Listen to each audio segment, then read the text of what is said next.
to unwind on a Sunday afternoon? Okay. My name is Shabana Awan and I'm 47. And I love to do things which make me happy, in the sense like I'm very much into fitness and health and wellness, and I love to share that with the world, my journey back to health. I had lost my health in between all these years, so I got it back through my being consistent and taking small steps and moving forward. And then I was sharing all this also online, and the people were getting inspired, and that really makes me go back to do more. That's what I keep myself occupied with. And then I started my own brand about fitness with the name of Promising Muslima, whereby I can share my experiences and the health tips, and provide particularly for women, provide them with home workouts and nutritional plans, health tips, how can they go about it. And what was your favourite thing to do on a Sunday afternoon? Sunday is recovery run kind of a thing, but I make it a point that we have a good family time on Sundays. Have a protein shake before and after workout. So is that solely 5 days a week, or do you... No, it's twice when I'm working out on the day, and it's just once on a Sunday or when I'm on a rest day. So I just take it once. Say you had the whole time of the world, and what would your ideal week? What would you change, or what would you add or take away? You can't really take away anything because you have to take care of everything, your house, your work. I'm not doing anything which I shouldn't be doing, or I'm doing something extra which should not require much attention. I'm doing everything what is required, which needs to be done. So you can't take out anything from that. So what does wellness mean to you? Wellness is, I would say, it's not just about eating healthy and exercising and working out. It has to do a lot with your mental health, your happiness, your inner happiness, your mindset, your mindfulness, basically. Being mindful of, accepting that your present situation, not living in the past or in the future. Know what your present is like, and you work on that. And be happy and be grateful. That really counts, being happy and grateful for whatever you have. That way you are not like craving for things which you're not having, and then you are sulking in and affecting your mood. So general happiness is very important. And do you think there's anything that people can do to kind of create that feeling, or keep that mental state kind of active? Just be positive, be humble, be thankful for what you have, and be grateful for your family if you have one, and don't expect too much from everybody, and do what makes you happy, do what you love yourself, and learn new skills. I mean, there's so much to learn outside. Go out, learn new skills. You are capable of learning so much, doing so much. Put that use to something which will bring back happiness to you. Make use of your time well. Why do you think, you said learning new skills, why do you think that falls into this wellness? It does, because until you try to learn new things, you will not know what you can do, what your capabilities are, and what skills you have you can develop. Like, for example, you might love something, but you have not got out and know more about it, and why you are interested in that thing. Maybe you have that talent and you have that ability to develop that like inside you. So, for example, I was very fascinated with martial arts, and I used to do it when I was in college, but I lost touch of that completely over 20 years now. But I got back after 23 years, and I got back into martial arts, and I'm loving it, and I'm just progressing in it, and I have no intention of stopping it.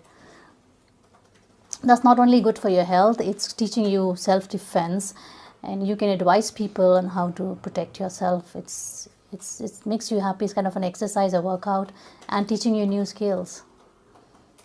This looks like you are in a situation where sometimes you can't change a particular situation, but you just have to accept the fact and just still be able to smile back at it. Yes, healthy eating, that's a big part. Because even if you're exercising a lot and you're not taking care of what you're eating, it just doesn't work. It just doesn't work. You cannot That's not out exercise, a bad diet. And this one is a big one. I want my house to be clutter free and organized. That really makes me happy. The first thing in the morning I will do after getting up, not exactly the first thing, but before settling down to start my work on computer or checking mails or breakfast, I make sure my bed is looking good. I just want that thing. Just give me a peace of mind that I've done I've started my day right. Yeah, that really keeps me organized. I just love to declutter my house, take out things which is just lying down, I don't need it. There are lots of charity shops here. Just go and give it away. It just kind of de-stresses me out. Or washing dishes de-stresses me. I don't know if it does to other people or not. Yeah. No, I hate it. Oh no, I mean, I feel like when I'm stressed, I have the same. Yeah. No, I clean them. I like cleaning more than cooking. Do you think why? So I guess, do you think the cooking aspect is because you're doing it for more than one person, or what's the No, I would still be cooking if I would be living alone. But my idea of cooking is not like having a spending hours in the kitchen. It shouldn't be like that. You can just fix up a dinner in half an hour. You don't want all that everything to go in your cooking. I would just take a chicken breast, just marinate it or grill it, and saute some vegetables. That's most of the time I would do. Maybe I will I indulge myself once in a week. I would love to, because I do love to eat. But generally, I don't want to waste so much of hours in the kitchen just cooking. And yes, family time, happy couple, happy marriage. It's very important. That it really affects your family life. It affects your children, your relationship. They should. I mean, I think your kids should see you and your spouse laughing and hugging each other, and talking in a loving manner. That's really, really very important for their mental health. The type of comments I read on my posts on my social media, that's really, really makes me happy, and really feel good that I'm healthy enough and I've got mental and physical health that I can do these kind of stuff and share them, and then make people do it and help themselves.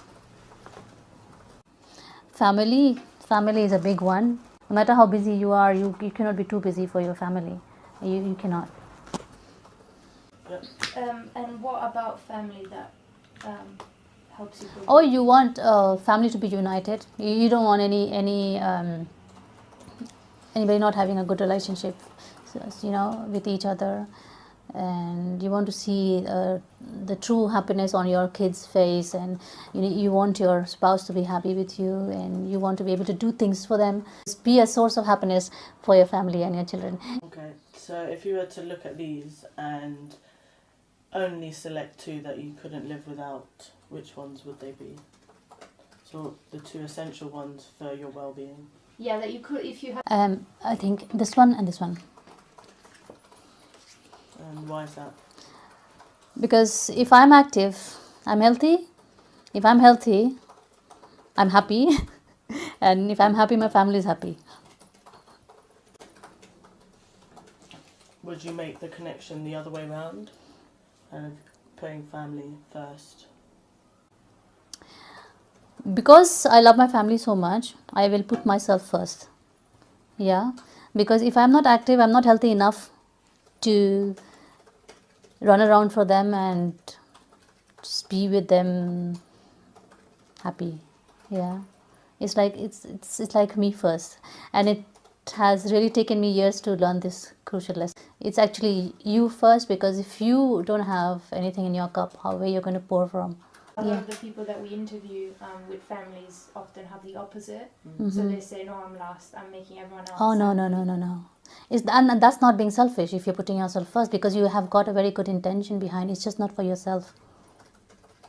Yeah, no, I think that's really important. Yeah.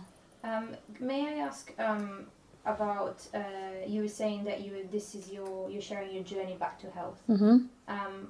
What is your story? Like, what made you change and turn into... I can tell you, my family made me change. And then there was a time when I realized that I'm not able to give enough to my family. I said, what I was and what I am. And I need to get back for them, if it's not for me first. You kind of mentioned your family motivated you first. Yeah. And it was They motivated me in the sense like they made me realize where you have come. Were there any other sort of motivations behind My religion. Yeah. Yeah, because in my religion, taking care of our health is one of the fundamental teachings. And when I started learning more and more about it, I was more and more taken back that we are not taking our religion seriously. Absolutely not. According to which all these references from our books, which are absolutely authentic, which is telling you how to eat, which is telling you when to sleep, and how many and what kind of physical activities you should be doing. Sports was a very important part of our religion, very, very important part, and that was really, really very actually shocking, because being a Muslim all these years I never knew all these things, and I'm sure most of us don't, because that's why Muslims are one of the unhealthiest group in the society compared to the other faith groups. And this is one of the messages which is absolutely my promising Muslima means a Muslim woman. Okay, so it's basically keeping these Muslim women in mind. Why are they so unhealthy today? Are we not taking our religion seriously? So all my posts have got this message that this is absolutely my religion which is pushing me. Like that's the ultimate push I got from my religion. That's yes, I'm doing it, and I should be doing it, and I should be encouraging people. According to the England sports research readings, the statistics, less than one in 5 Muslim women, they exercise less than once a week. So that's really alarming. Good. Okay. Yeah. Yeah, I was just going to ask a couple more questions around that. Do you, out of those two, so family and then being active, if you're looking at the others, which one are important to you? Doing good is also important, because you have a purpose in life. It's not just for yourself. You are here. You have been in this world. You have got skills. There is a reason behind why you have that talent, why you have that skill. You're supposed to use it for others, not only for yourself. Even if you are wealthy and you don't need to do anything, at least use that wealth for something good, because there are so many who need your help. You know, that actually serves your purpose of being here. Even you're taking care of your health and you're doing good because you're able to help others. You're able to do things for others because you're physically and mentally healthy. So everything has a good intention behind it. I think doing good is one of the main intentions.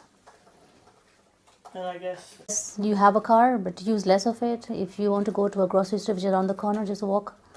You don't have to use your vehicle for such a short distance. Yes, cycle is good for your health, good for the environment. And the reason for buying organic cacao, for example, is that why do you buy? Because organic? it's been grown in a healthy manner. It's got I think less fertilizers or no fertilizers at all, or maybe the animals have been bred properly and not mistreated. Yeah, sometimes we don't even buy cosmetics which are made from animal products. Especially my daughter, she's very particular about it. She will not let me buy that. So all these things count. Does your daughter do any other sort of? She is very helpful.